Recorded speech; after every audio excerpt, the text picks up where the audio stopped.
नमस्कार। आइए, आपका स्वागत है हमारे यूट्यूब चैनल आकाश लेक्चर में। और आज हम शुरू करने वाले हैं बायोलॉजी क्लास 12 नीट चैप्टर 8 मानव स्वास्थ्य एवं रोग का वॉल्यूम 9 रहेगा। पीडीएफ नोट के लिए आप हमारे टेलीग्राम ग्रुप या चैनल को ज्वाइन कर सकते हैं, उसका लिंक डिस्क्रिप्शन में दिया गया है। तो आइए शुरुआत करते हैं आज के इस वॉल्यूम की। चलिए, आज हमारा टॉपिक आप देख चुके हैं। अगर आप हमारे सभी के सभी वीडियो देखना चाहते हैं तो हमारे चैनल को सब्सक्राइब कीजिए, बेल आइकन को प्रेस कीजिए और वीडियो को अधिक से अधिक लोगों तक शेयर कीजिए, लाइक करना ना भूलिए। तो आइए शुरुआत करते हैं हम आज के इस लेक्चर की। चलिए,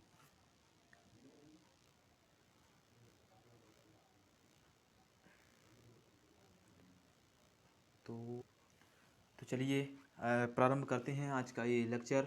सबसे पहले हम देखेंगे, आज हमारा कल का जो सेशन था वो था एड्स पर। आज का जो हमारा सेशन है वह है कैंसर।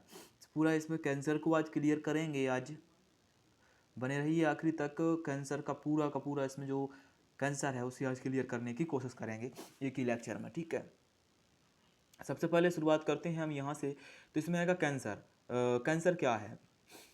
तो कैंसर एक खतरनाक रोग है जो प्रोऐतिहासिक काल से मनुष्य को प्रभावित करता आ रहा है। यह पालतू पशुओं, पक्षियों और मछलियों में भी इतनी ही सामान्यता से पाया जाता है। वैश्विक स्तर पर कैंसर मनुष्यों की मृत्यु के प्रमुख कारणों में से एक है। भारत में प्रतिवर्ष 10 लाख से भी अधिक लोग कैंसर का शिकार हो जाते हैं। कितने? 10 लाख से भी अधिक लोग प्रति वर्ष का रेशियो हैगा ये। प्रति वर्ष 1 लाख से भी अधिक लोग इसमें कैंसर से प्रभावित हो जाते हैं, जिनमें से एक बड़ी संख्या में इनकी मृत्यु हो जाती है। कैंसर विकास की क्रियाविधि अथवा सामान्य कोशिकाओं में जो कैंसर जनी कोशिकाओं में रूपांतरित कर देती है, यानी जो सामान्य कोशिकाएं होती हैं उन्हें रूपांतरित कर ये कैंसर जनी कोशिकाओं में परिवर्तित कर देती है। ये कैंसर का कारण होता है, ऐसे कैंसर हो जाता है, ठीक है। अब ये जो डायग्राम दिए गए हैं इस सरफेस पर, ये सभी जो हैं वो कैंसर के हैं। कैंसर जो है कोशिकाओं में किस प्रकार से गुणन करती है, कैसा गुणन करती है, वो यहाँ पर शब्द दिखाया जा रहा है, ठीक है। अब इसको हमको नहीं देखना था, हमको यहाँ चल ये देखना है अब कैंसर होती कितनी प्रकार की है भाई। कैंसर जो है 2 प्रकार की होती है। पहली होती है सदुम कैंसर, दूसरी होती है दुर्दम कैंसर। चलिए, अब सदुम जो होती है, जैसे बिनाइल सुदुम जो होती है उसे बिनाइल ट्यूमर कहते हैं। बिनाइल ट्यूमर जो होती है वो प्राय अपनी उत्पत्ति के स्थान तक ही सीमित रहती है। जो बिनाइल ट्यूमर रहती है वह अपनी उत्पत्ति, जो उसकी उत्पत्ति होती है वहीं तक सीमित रहती है बिनाइल ट्यूमर। तो बिनाइल ट्यूमर अपनी उत्पत्ति तक ही क्या होती है? सीमित रहती है बिनाइल ट्यूमर, ठीक है। तथा शरीर के मतलब जहाँ से वह उत्पन्न होती है वो वहीं तक सीमित रहती है। वो ज़्यादा आगे वो बढ़ के नहीं जाती है, वो कहीं और शरीर को नुकसान नहीं पहुँचाती है। वो जहाँ से उत्पन्न होती है वहीं पर सीमित रहती है। ये धीमी गति से बढ़ते हैं तथा इनमें से मामूली जो नुकसान होता है, यह ट्यूमर एक कैप्सूल में बंद रहता है। एक कैप्सूल के आकार की संरचना होती है, एक गांठ होती है, उसमें ये बंद रहता है। इस प्रकार की ट्यूमर जब बहुत बड़े हो जाते हैं तब यह आसपास स्थित जो अंग होते हैं, जो ऊतक होते हैं, उन पर दबाव डालते हैं। क्या करती हैं? उन पर दबाव डालते हैं। यह तब विशेष परेशानी का कारण बन जाती हैं जब सीमित स्थान वाली जगह हो, जैसे कपाल के अंदर ये अपनी वृद्धि, अपने विकास को बढ़ा देते हैं, तब ये खतरनाक बन जाते हैं, ठीक है। कब खतरनाक बन जाते हैं? जब ये अपनी वृद्धि या विकास को क्या कर देते हैं? बढ़ा देते हैं, तब ये खतरनाक बन जाते हैं, ठीक है। जब वृद्धि या अपने विकास को ये बढ़ा देंगे तब कैसे बन जाते हैं? ये खतरनाक बन जाते हैं। और ये कहाँ होते हैं? अधिकतर ये ब्रेन यानी ये मस्तिष्क के ट्यूमर होते हैं। जो मस्तिष्क कैंसर होता है वो सुदुम होता है, ठीक है। अब आता है दुर्दुम। अर्बुद क्या होती हैं? जो दुर्दुम ट्यूमर, यानी इसे मैलिग्नेट ट्यूमर बोलते हैं, ये भी एक बहुत घातक होता है ट्यूमर। देखो, मैलिग्नेट ट्यूमर जो है अनियंत्रित वृद्धि करती है, कैंसर कोशिकाओं के समूह से बनते हैं। इन कैंसरकारी कोशिकाओं में जो नियोप्लास्टिक कोशिकाएं होती हैं, कौन सी कोशिकाएं भाई? नियोप्लास्टिक कोशिकाएं या ट्यूमर कोशिकाएं कहा जाता है इन्हें। नियोप्लास्टिक कोशिकाएं कहा जाएगा या फिर क्या कहा जाएगा इन्हें, नियोप्लास्टिक कोशिकाएं, या फिर इन्हें कहा जाएगा कौन सी कोशिकाएं, ट्यूमर कोशिकाएं कहा जाएगा। यह कोशिकाएं जो है जो तेजी से बढ़ती जाती हैं, क्या करती हैं, तेजी से बढ़ती जाती हैं तथा आसपास के जो सामान्य ऊतकों में प्रवेश कर उन्हें क्षति पहुंचाती हैं। जो सामान्य ऊतक होते हैं उनमें ये प्रवेश करती हैं और उन्हें क्षति पहुंचाती हैं, क्योंकि इनमें वृद्धि तेजी से होती है अतः ये अन्य सामान्य कोशिकाओं की जो खाद्य आपूर्ति या स्वयं हड़प लेती है। मतलब कोई का भोजन किसी भी जो पोषक पदार्थ किसी और कोशिका के लिए जा रहे हैं, तब ये वहां से क्या करते हैं, ये उसका पोषण हड़प कर अपने अंदर ले आते हैं, ये उसका पोषण हड़प लेते हैं, जिससे सामान्य कोशिकाओं के लिए महत्वपूर्ण पोषक की कमी हो जाती है। इनमें महत्वपूर्ण जो पोषक होते हैं उसकी कमी आती है। इस प्रकार के ट्यूमर से अलग हुई कोशिकाएं शरीर के जो अन्य भागों में पहुंचकर वहां भी ट्यूमर का निर्माण कर देती हैं। ठीक है। अब आता है कैंसरकारी कोशिकाओं का एक स्थान से दूसरे स्थान तक फैलना तथा वहां भी कैंसर कर देना जो है जो मेटास्टेसिस कहलाता है। क्या कहलाता है, मेटास्टेसिस कहलाता है। मैलिग्नेंट जो ट्यूमर का यह सबसे विनाशकारी गुण होता है। ये जो मैलिग्नेंट ट्यूमर होता है उसका ये सबसे कैसा होता है, विनाशकारी ये गुण होता है। कौन सा, दुर्दम ट्यूमर वाला जो होता है वो मैलिग्नेंट ट्यूमर जो होता है उसका सबसे विनाशकारी ये गुण होता है मैलिग्नेंट ट्यूमर का। इसको आप याद रख के चलिए। चलिए ठीक है, अब आगे चलेंगे। ये सुदम और दुर्दम जो ट्यूमर होते हैं उनमें अंतर क्या होता है, यानी डिफरेंस बिटवीन जो हैगा विनाइल एंड मैलिग्नेंट ट्यूमर, यानी कि difference between benign and malignant tumour, इन दोनों में जो है डिफरेंस क्या होता है, बिनाइल ट्यूमर और मैलिग्नेंट ट्यूमर में। ठीक है, अब सबसे पहले हम देखेंगे बिनाइल ट्यूमर एक तरफ लिखेंगे और एक तरफ लिखेंगे मैलिग्नेंट ट्यूमर। अब शुरुआत करते हैं। चलिए, अपने मूल स्थान तक सीमित रहते हैं, दूसरे ऊतक या अंग में प्रवेश नहीं करते। ये क्या होते हैं, अपने जो मूल स्थान होता है भैया वहीं तक सीमित रहते हैं, ये कहीं और नहीं बढ़ते। ये बड़े शब्द होते हैं, अंग्रेजों की नीति नहीं चलाते। अब आता है मूल स्थान के अतिरिक्त आसपास के ऊतकों में प्रवेश कर जाते हैं, मतलब जहां तक इनका कब्जा हो सके वहां तक ये बढ़ते जाते हैं, ये वो ट्यूमर होते हैं। ठीक है, अब आ जाता है जो मेटास्टेटिक प्रदर्शित नहीं करते। ये मेटास्टेटिक मतलब वृद्धि को प्रदर्शित नहीं करती। रक्त या लिम्फ के साथ मैलिग्नेंट जो ट्यूमर होती है वो कोशिका शरीर के किसी अंग में पहुंचकर वहां भी कैंसर बनाती हैं, जिसे मेटास्टेसिस कहते हैं। मतलब जहां भी ये पहुंच जाती हैं वहां जाकर ये कैंसर का निर्माण कर देते हैं, ये दुर्दम ट्यूमर। अब आ जाती है ये धीमी गति से बढ़ती है। जो सुदम ट्यूमर होती हैं वो धीमी गति से बढ़ती हैं, बहुत आहिस्ता आहिस्ता चलते हैं, कछुए की चाल। अब आती हैं तीव्रता से बढ़ते हैं, ये बहुत तीव्रता से बढ़ते हैं। कौन, दुर्दम अर्बुद। प्राय एक फाइब्रस कैप्सूल में बंद रहते हैं, जिससे इसका जो शल्य क्रिया द्वारा निकलना आसान होता है। अब आता है किसी कैप्सूल में सीमित नहीं होते, अतः शल्य क्रिया उतनी आसान नहीं होती। इसकी शल्य क्रिया कितनी होती है, उतनी जो है आसान नहीं होती। अब आता है यह उस ऊतक के लक्ष्य प्रदर्शित करते हैं जिसमें वह बने होते हैं। यह उस ऊतक में लक्ष्य प्रदर्शित करते हैं जिसमें वह बने होते हैं। ठीक है, कोशिका स्तर पर होते हैं। अब आता है जो मैलिग्नेंट ट्यूमर जो छोटी छोटी तेजी से विभाजित होती हैं कोशिकाओं से बना होता है तथा उस ऊतक को लक्ष्य को प्रदर्शित ये करता है। ठीक है, इसको आप याद रख लीजिए।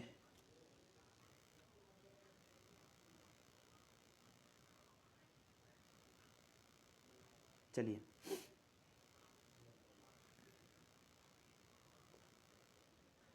अब आगे चलेंगे। ओ माय गॉड, ठीक है,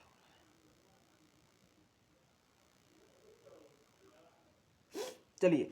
अब इसमें आ जाता है सामान्य कोशिकाओं का कैंसर या ट्यूमर बनाने वाली कोशिकाओं में परिवर्तित हो जाना जो है वो कार्योजेनेसिस कहलाता है। वो क्रिया जो सामान्य कोशिकाओं से वह कैंसर जनित कोशिकाओं में परिवर्तित हो जाने की जो क्रिया होती है वो कैरियोजेनेसिस कहलाती है। क्या कहलाती है, वो कार्योजेनेसिस जो होती है वो क्रिया कहलाती है। चलिए ठीक है, अब आता है कैंसर जो कोशिकाओं में निम्न लक्षण होती हैं। जो कैंसर कोशिकाएं होती हैं उनके निम्न लक्षण होते हैं।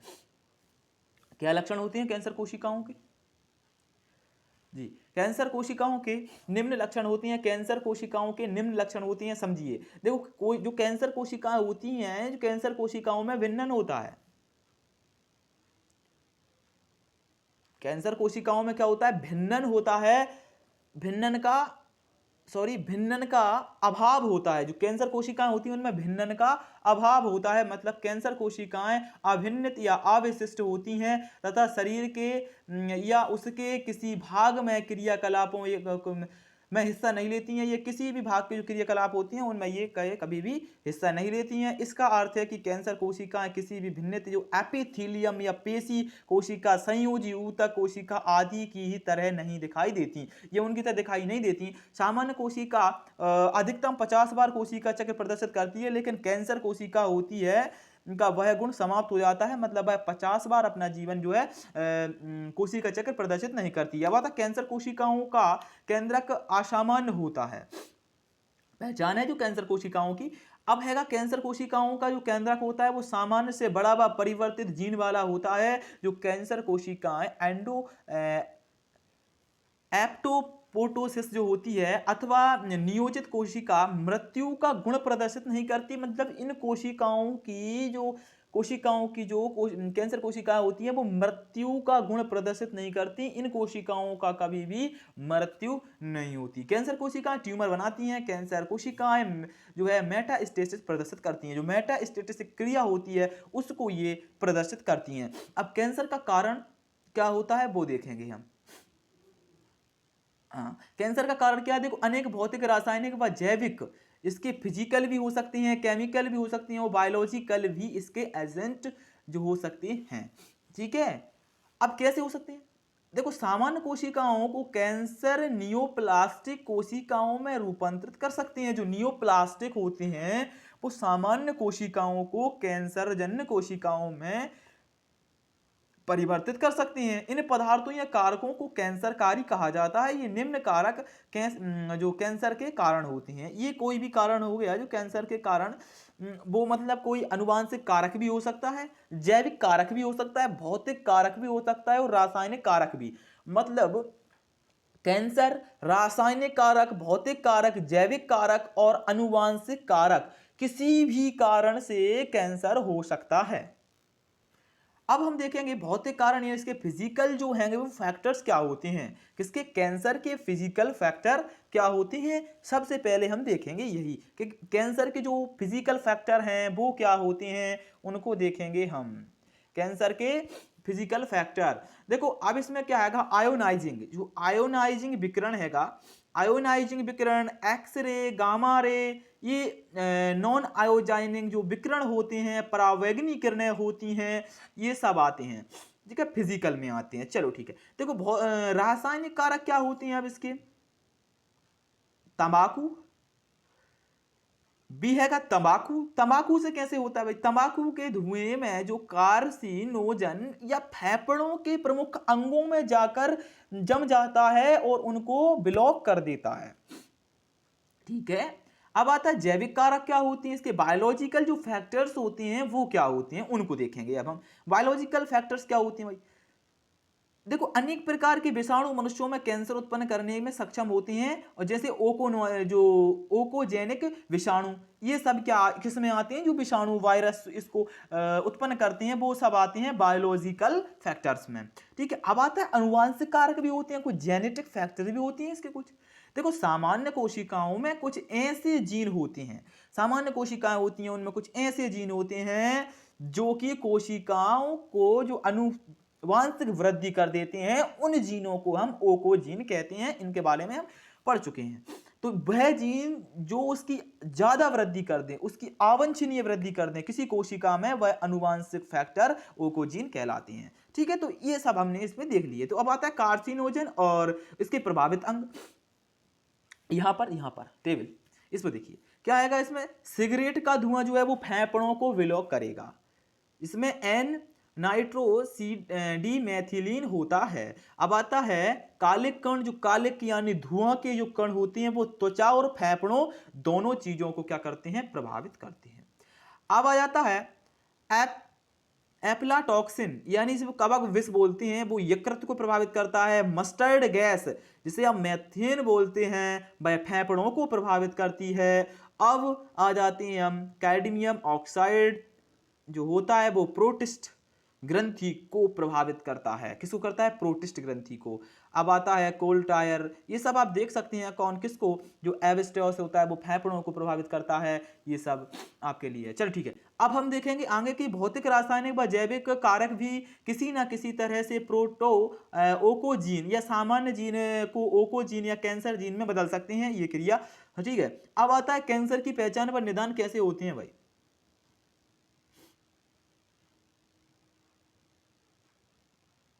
ठीक है, चलिए तो देखो कैंसर की इसकी जो प्रारंभिक अवस्था में पहचान इसके प्रभावशाली उपचार हेतु आवश्यक है। पिछले दशकों में जो कैंसर को प्रारंभिक अवस्थाओं में पहचान व उन उपचार की जो विधियों में उल्लेखनीय सुधार हुआ है वह स्तन कैंसर, गर्भाशयी कैंसर, आंतों का कैंसर स्क्रीनिंग परीक्षण से इसकी प्रारंभिक अवस्थाओं की पहचान संभव हो चुकी है। लेकिन अधिकांश जो ट्यूमरों में जांच या प्रक्रिया या प्राय लक्षणों को उत्पन्न होने के बाद प्रारंभ होती है। ठीक है, अब हमको आगे चलना है। कोशिका परीक्षण कैसे होता है भाई? कोशिका परीक्षण जो हैगा कैसे होता है वो देखेंगे। देखो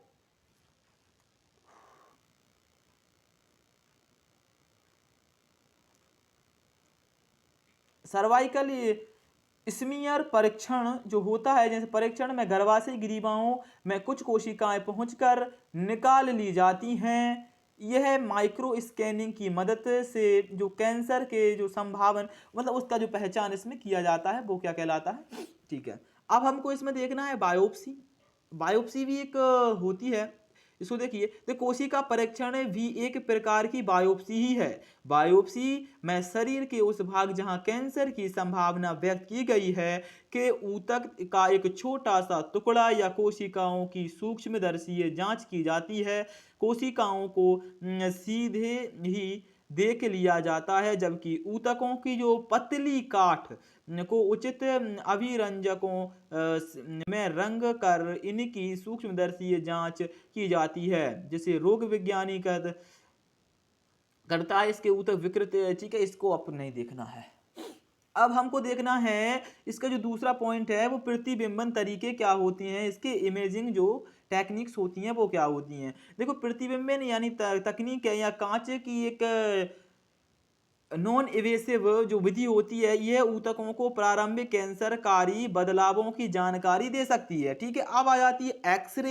एक्सरे के द्वारा भी हम कैंसर जो तकनीक का प्रयोग जो एक्सरे तकनीक के प्रयोग या स्तनों के कैंसर को प्रारंभिक जारी के जो जानकारी के लिए जो मैगोग्राफी से इसका प्रयोग किया जाता है वो क्रिया क्या कहलाती है, ये कहलाती है। ठीक है, अब हमको देखना है सीटी स्कैन क्या होता है भाई। सीटी स्कैन ये बहुत ज़्यादा प्रयोग होता है कैंसर में, जिसे हम कंप्यूटेड डोमोग्राफी बोलते हैं। सीटी स्कैन कंप्यूटर व एक्सरे दोनों में सम्मिलित प्रयोग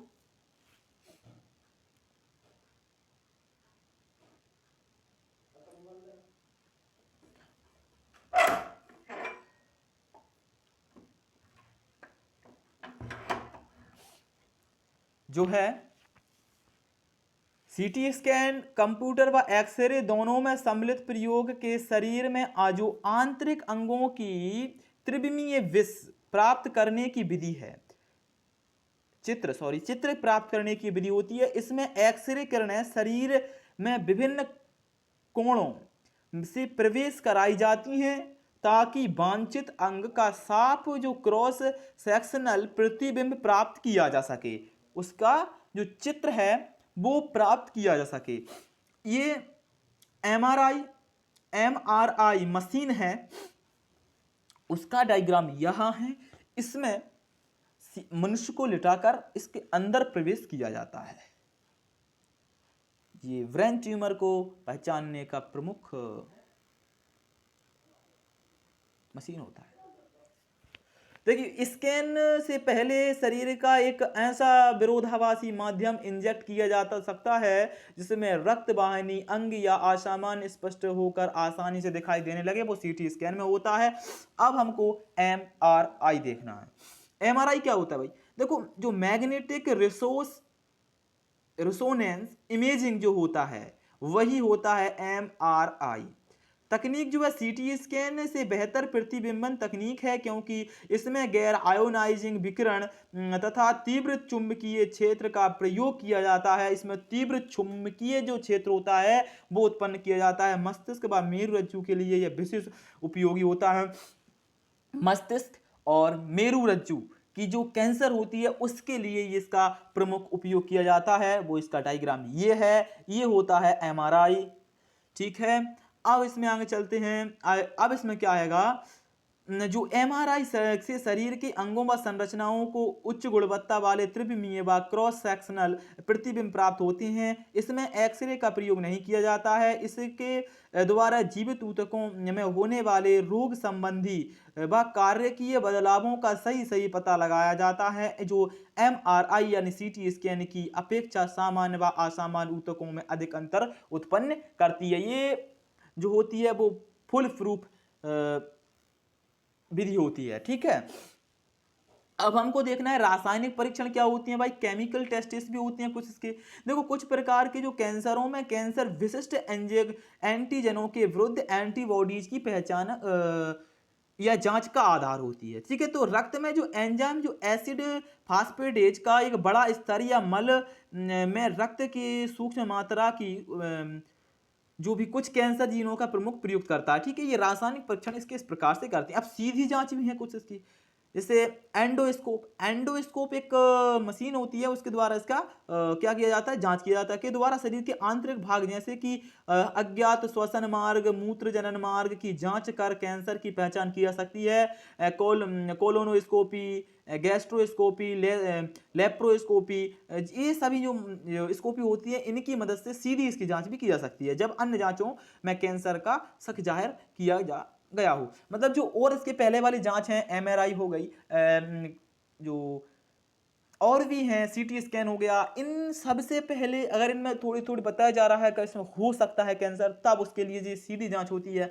ये कराई जाती है। ठीक है, अब आता है आणविक जीव विज्ञान की तकनीक क्या होती है। आणविक जीव विज्ञान की उन व्यक्तियों की जीनों की जांच पड़ताल में प्रयोग की जाती है जिनमें वंशागत रोग का खतरा है, उनके लिए ये आणविक जीव विज्ञान का प्रयोग किया जाता है।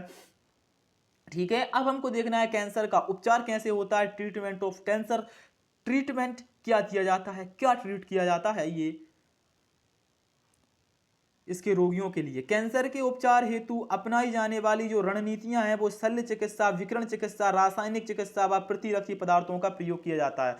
इन सभी का प्रयोग कर ही इसका पता लगाया जाता है, मतलब इसका उपचार किया जाता है, ट्रीटमेंट किया जाता है। अब पहले देखेंगे हम शल्य चिकित्सा। शल्य चिकित्सा क्या है इसकी, देखो सभी प्रकार के कैंसरों में प्रारंभिक जो पहचान के बाद उपचार की जो प्रथम लाइन अब भी शल्य क्रियाओं की ही माना जाता है। जो शल्य क्रिया है वो शरीर के कैंसर ग्रस्त हिस्से को शरीर के काट कर अलग कर देने की है। इसमें को हम सर्जरी कहते हैं, उसको कैंसर को काट कर अलग कर दिया जाता है, वह सर्जरी कहलाती है। सबसे महत्वपूर्ण यही होती है इसकी विधि। अब इसकी जो अगली विधि है वो है विकिरण चिकित्सा। कौन सी चिकित्सा, विकिरण चिकित्सा। इसमें विकिरणों के द्वारा, लेजर के द्वारा इसका उपचार किया जाता है। ठीक है, इसमें क्या है, रेडिएशन जो है थ्योरी थेरेपी। रेडिएशन थेरेपी क्या है इसकी, देखो चिकित्सा जो चूंकि शल्य क्रिया यानी जो ऑपरेशन के समय कैंसरकारी कोशिकाएं या मेटास्टेसिस कर सकती हैं जिसको जांच पाना संभव नहीं होता, तो अतः शल्य क्रियाओं के साथ ही रोगी को जो रेडिएशन थेरेपी व एंटी कैंसर ड्रग्स भी दी जाती हैं। इसमें रेडिएशन थेरेपी भी की जाती है उसे, और उसको एंटी कैंसर जो ड्रग्स होते हैं वो ड्रग्स भी दिए जाते हैं। ड्रग्स टॉपिक इसके बाद लेंगे हम, इस लेक्चर के बाद लेंगे ड्रग्स का जो टॉपिक है। अब हमको देखना है विकिरण चिकित्सा क्या होती है।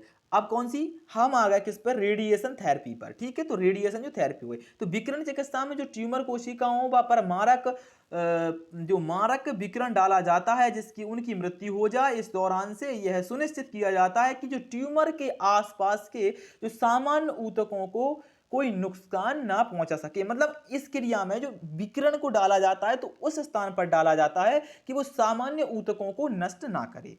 ऐसा उसको डाला जाता है। विकिरण चिकित्सा में एक्सरे या रेडियो एक्टिविटी के किसी अन्य स्रोत का प्रयोग किया जाता है, जो या तो असामान्य किसी अन्य स्रोत का प्रयोग किया जाता है जो कैंसर को कोशिकाओं को नष्ट कर देता है, ठीक है। ऐसे किसी भी कारक का इसमें प्रयोग किया जाता है। अब रासायनिक चिकित्सा यह जिसे कीमोथेरेपी कहते हैं, कीमोथेरेपी यानी केमिकलों के द्वारा इस थेरेपी को किया जाता है। देखो, अनेक रासायनिक औषधियों का प्रयोग कैंसर ग्रस्त कोशिकाओं को नष्ट करने के लिए किया जाता है।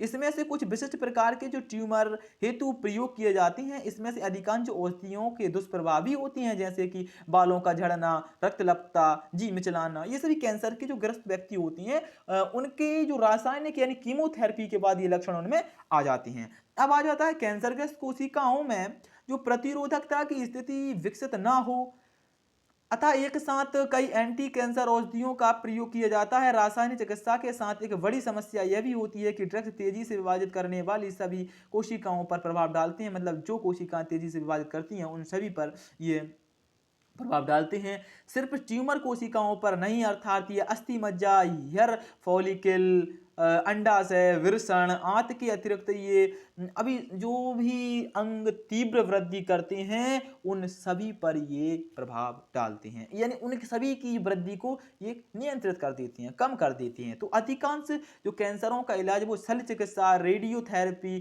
कीमोथेरेपी व तीनों द्वारा सम्मिलित रूप से किया जाता है, ठीक है। अब आ जाता है प्रतिरक्षी चिकित्सा क्या है। जो प्रतिरक्षी चिकित्सा होती है वह क्या है उसके बारे में देखिए आप। देखो, प्रतिरक्षी जो चिकित्सा है वो